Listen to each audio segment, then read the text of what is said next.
Welcome to building know, like, trust through the screen. I'm Jason Tracey, founder of Roar Consulting, and I'm so excited to share these strategies with you today that I've seen work for not only my business, but for the several businesses that I've been able to coach over the last year since the beginning of COVID. And the elements have changed, the circumstances have changed. No longer as a salesperson are we going out and having the face-to-face meetings that we once had. No longer are there as many opportunities to go out to live networking events and meeting with the opportunity to meet new people, with the opportunity to build new relationships. And so the question's been posed to me several times. How do you sell through the screen? How do you get people to know you, to like you, to trust you? How do you build that rapport when I'm coming from the inside on the other side of this screen? My answer is pretty simple, but it's going to take going through the whole strategy in order to implement it to be successful. But what's the answer? You sell to them before they ever even meet you. You build that know, like, trust connection before they ever even get a chance to meet you.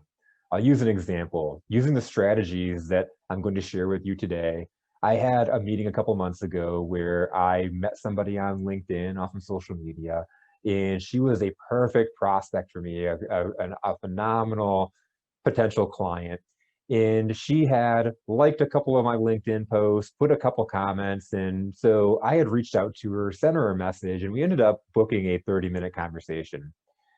On that conversation, I got on from Zoom, and she's all the way in North Dakota. And we get on, and she looks at me and she says, "Oh my God, you're real." And you know what? I'm just Jason Tracey from Brighton, Michigan. I am not Tony Robbins. I am not Zig Ziglar. I'm not Ben Affleck. I'm not somebody that's famous. However, so I looked down at myself like, yeah, like, what do you mean by that? In kind of a curiosity. And she told me, "Oh, you don't understand. I've been watching your content. I've been watching your videos. I've been tuning into your posts for the last several months. I'm kind of watching you like I would watch my favorite TV show on Netflix. And so because I'm seeing you, because you're visible, because I love what you're talking about and what you're saying and how you're supporting your community, you're almost like Ben Affleck. You're like my favorite movie star. And so as I'm talking to you and you're talking back to me and we're having this close one-on-one conversation, the first reaction that came out of my mouth was, "Oh my God, you're real." And I totally get it. I know that I've watched people on video and I've seen people on social media and I've watched their content and I've thought they're more than just the average person. Now, let me ask you this. What do you think my know, like, trust factor is with this young lady in this conversation? Do you think that she knows me, that she likes me, that she trusts me already? Now, we haven't ever talked. We've never met in person. Like I said, we've shot a couple messages back and forth before we booked the meeting, but we've never met in person. And already she knows me, she likes me, she trusts me, which gives me a really good leg up. One, to book the meeting. Two, I attracted the exact person that I wanted to attract into my atmosphere. And three, I was able to, within a short call, be able to close the sale, close the client, and add a new piece of business. And more importantly for me, add a person into my atmosphere, in my roar pride, if you will, that I can impact and help them change their life by putting their purpose, their passion, their expertise into action, into a revenue generating business. Over the course of the next 50 minutes, I'm going to share with you strategies on how to differentiate yourself from your competition. It's a loud, crowded place out there, right? And how do you get that message through that you're different? How do you attract the perfect lead, the perfect fit for you? How do you schedule more meetings with the people that you desire to speak to? How do you close and land perfect fit clients? How do you be the difference to your community, to the people that you serve, and to your clients? Before we get started, I have to share a secret with you. As a speaker, as somebody that's coming to you right now and talking to you about building know, like, trust through the screen, I have to tell you, it's been a real struggle to put this presentation together. And the reason why is because I love speaking to crowds. I love getting on that stage. I love coming to people's places and meeting them and having conversations with real live groups of people. I get so much energy from that live crowd, from seeing the faces, from getting the head nods, from seeing the impact happen right in front of my face. I also love it when I know when a corny joke lands here and there. It's hard on this side of the screen. I don't choose to speak in my business in order to speak to my wall in the office.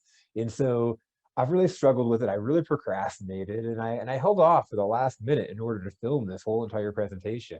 And so last night I was sitting in my office and I'm talking to the wall and take after take and mess up after mess up.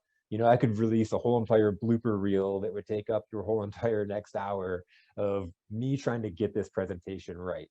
And the more I did it, the more excuses I made.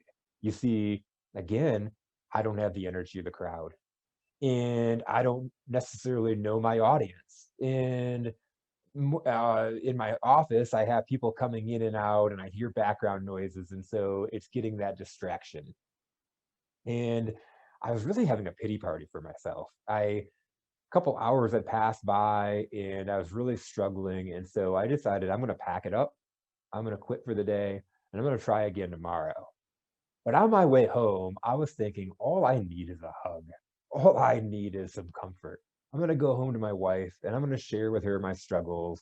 And I was hoping for a real pick me up and maybe a pat on the back and Jason's going to be okay.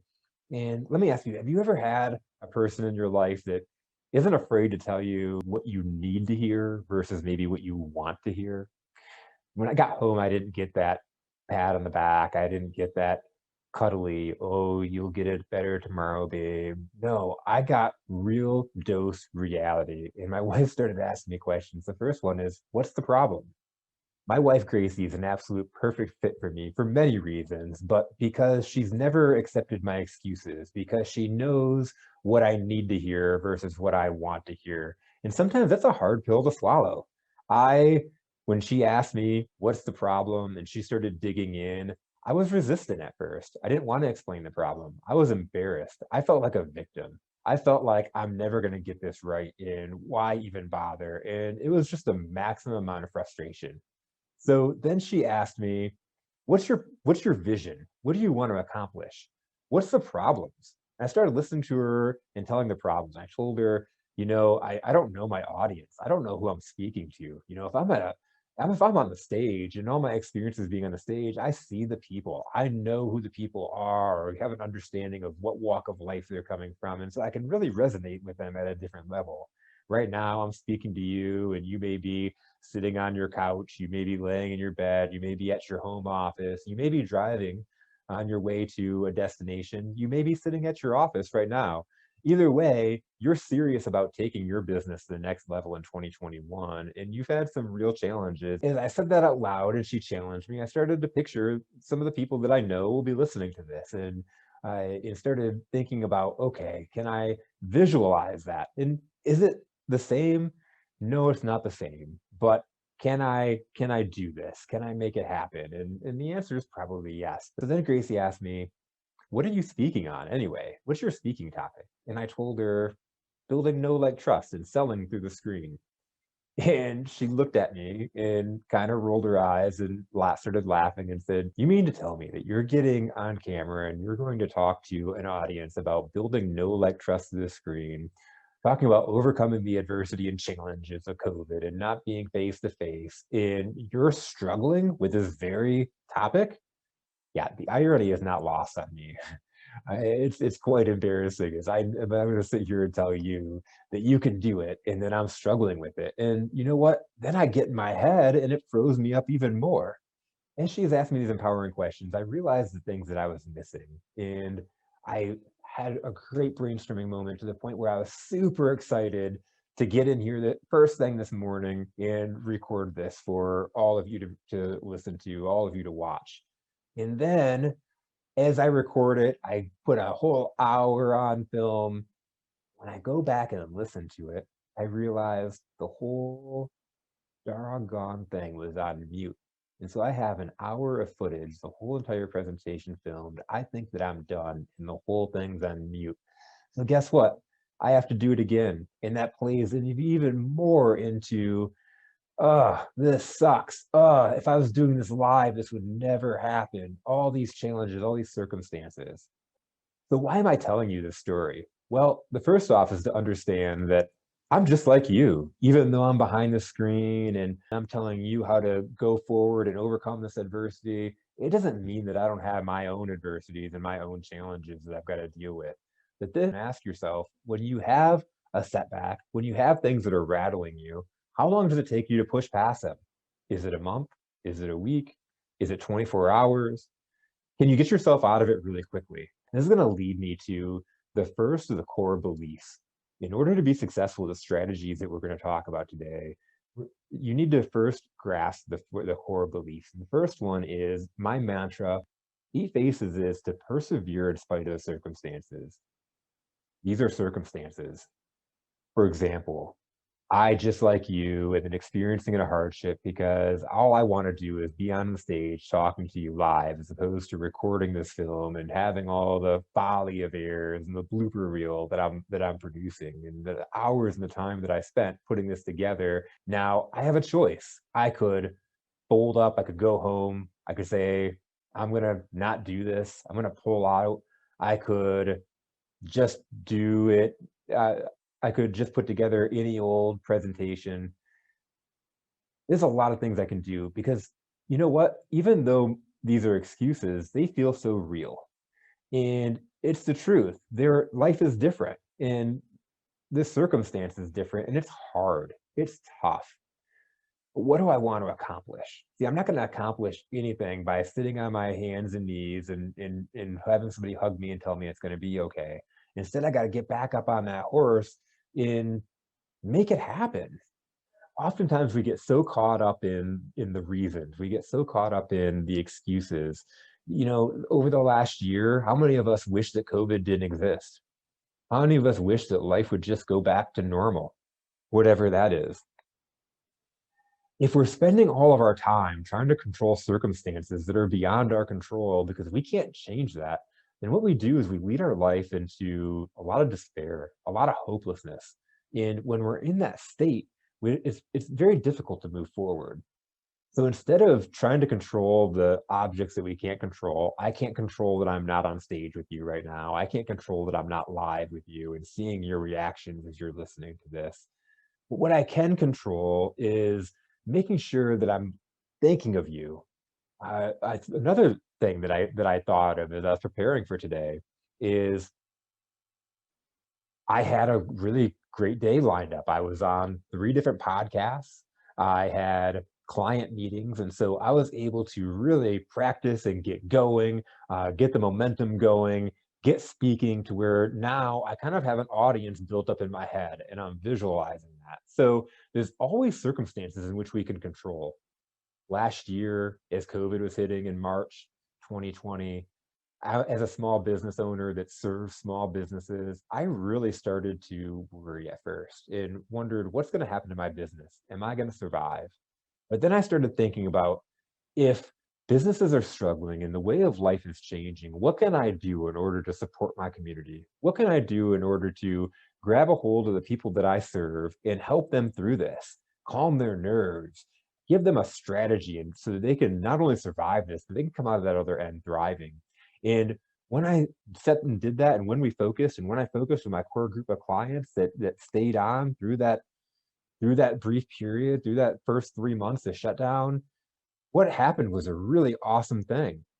We took clients that were worried, that were already kind of struggling with what they were doing, and we increased their business. We took their businesses to a whole other level, not just to survival, but to where they're thriving, to where they're starting to hire more people, to where they're really building something that they can be proud of.